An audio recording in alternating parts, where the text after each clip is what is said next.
जय श्री श्याम साथियों।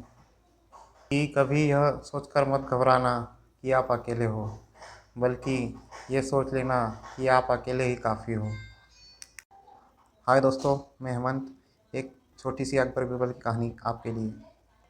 एक बार अकबर और रानी साहिबा शयन कक्ष में आराम कर रहे थे। तभी रानी साहिबा ने राजा से कहा कि आप बीरबल को ही मंत्री क्यों बनाना चाहते हैं? मेरा भाई भी तो बहुत चतुर है, आप उसे क्यों नहीं मंत्री बना लेते? तो अकबर कहता है, ठीक है, कल हम इसका फैसला करेंगे और तुम खुद ही बता देना कि किसे मंत्री बनाना चाहिए। तो दूसरे दिन अकबर रानी साहिबा के भाई को बुलाते हैं और कहते हैं कि जाओ हमारे फार्म हाउस पर एक कुतिया डिलीवरी जिसकी होने वाली है उसको देख कर आना, डिलीवरी हुई या नहीं। तो रानी साहिबा का भाई जब फार्म हाउस पर जाता है तो देख कर वापस आता है। तो फिर राजा साहब को बोलता है कि हाँ राजा साहब, डिलीवरी हो गई है। तो राजा साहब फिर पूछते हैं कि कितने बच्चे दिए। तो फिर वो वापस जाता है और फिर देख के आता है। फिर आता है राजा साहब के पास और कहता है, राजा साहब 9 बच्चे दिए हैं।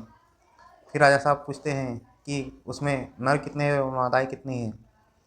तो फिर वो वापस जाता है और फिर देख के आता है। तो फिर आके फिर वापस राजा साहब के पास जाता है और भी कहता है कि राजा साहब 5 नर है और 4 नारियाँ हैं।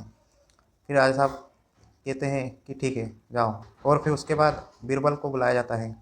बीरबल को कहते हैं कि बीरबल जाओ हमारे फार्म हाउस पर कुतिया की डिलीवरी होने वाली है, उसे देख कर आओ। तो बीरबल जाता है और देख कर वापस आता है। तो फिर राजा साहब पूछते हैं कि क्या हुआ बीरबल? हाँ राजा साहब, कुतिया ने बच्चों को जन्म दे दिया है। 9 बच्चे हुए हैं, 5 नर हैं और 4 मादाएँ हैं। अब रानी साहिबा देख कर अचंभित हो जाती है कि वास्तविक में बीरबल कितना चतुर है। जिस काम को उनके भाई ने 3 बार में किया, बीरबल एक ही बार में करके आ जाता है। कि सब अदाकार है पता है मुझे, कि सब अदाकार है पता है मुझे, लेकिन तमाशा तो देखना है मुझे। इसी के साथ जय श्री श्याम। मिलते हैं एक और नई कहानी के साथ। अगर यह कहानी आपको पसंद आई हो तो चैनल को सब्सक्राइब करना ना भूलें।